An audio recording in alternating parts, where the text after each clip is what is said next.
Hi, it's Christy Whitman and welcome to the Quantum Success Show, where you can get your information and inspiration to create your desires. So I was actually going to talk this week about the law of sufficiency and abundance, and that'll be next week. But because there were so many questions that came in about the law of allowing, I really wanted to make sure to address some of them. And one of them came from Marguerite, and Marguerite sent me an email and I answered her back and I said, you know what, I'm sure more people were going to want clarification on this. So her question is, Dearest Christy, I love your Magnetic Monday videos. Thank you. I'm glad you're enjoying them. I have a question regarding the video of Monday, February 18th. Where you mention the part of having your feelings hurt or having someone be disrespectful to us, I'm confused. Are you saying yes to set up boundaries or not to do that? Do we teach people how to treat us or not? And then depending on your answer, can you please explain again how to create from there what we do want? So what I said back to Marguerite, and I'm going to say this to you, is that, boundaries are really misunderstood. And we can't set boundaries for other people. And I'm just starting to understand this at a deeper level. With the law of allowing, you can't say, this is my line, you cannot cross over it.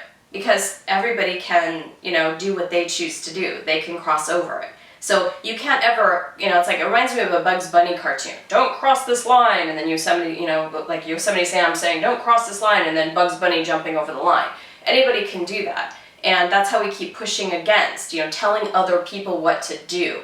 They need to change unless they change, then I'm happy. That's not working with the law of allowing. When we put up boundaries, they're for us. And what I mean by that, and I gave her an example, so I'm going to share this with you. I have a family member that came to my house and would always kind of nitpick and say things, and it used to infuriate me. Like, I would have my, house decorated really nicely with plants and things like that, and she would come in and go, what are you trying to do, grow a forest? So instead of trying to change her, that she's unconscious or maybe a little bit insensitive, for me, I needed to approach it internally from a different way, because you have to remember, everything is a reflection. So if I hold it differently within myself and I create my own boundaries, it also is going to reflect out. So when that happens, if there's a comment made, for me, not for the other person, it's a, that felt like an ouch. That did not feel good within my own body. That didn't, and then you respond differently from it. Well, that's your perspective. I happen to love the way my house looks. It's all about us. And that will, if the person is somewhat awake, will then go, ooh, maybe I stepped a boundary there, or maybe I, was a little rude. Oh, I'm sorry, I didn't mean to, imply that it wasn't nice, or, no, I love it. I love my house. I love the way that looks. So then it always is about us and not the other person. We allow the other people to be unconscious if they're unconscious. Then we have to remember that we have choices.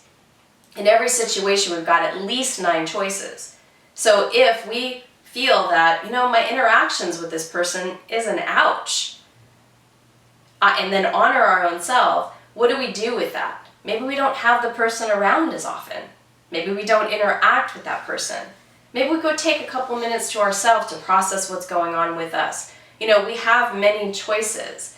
And yes, Marguerite, we do, teach people how to treat us. If she said something like that and I just kind of got pissed off or, shrugged my shoulders or, didn't make any type of a comment, if I wasn't within and connected to my own self, the reaction and interaction would have been completely and totally different. However, I love my house. So I still feel good regardless of what the other person is saying, and yet I'm drawing my own boundaries saying that, this doesn't feel right for me. I had another situation where someone in business was, they had made a choice in their own life that kind of affected me. It was their choice, it was their life, but for me, I still needed to say what I needed to say. I needed to say that, this is affecting me, and it feels like an ouch. It doesn't feel like integrity for me. Therefore, I need to make decisions based on what you do. You can make your own decisions. You can have your own, have your own situations. But when it starts to affect me, then I have to decide what I'm going to do to take care of me. So that is a way for us to create boundaries within ourselves, not create boundaries for other people. So I hope that makes sense. And just another quick clarification on approval versus acceptance.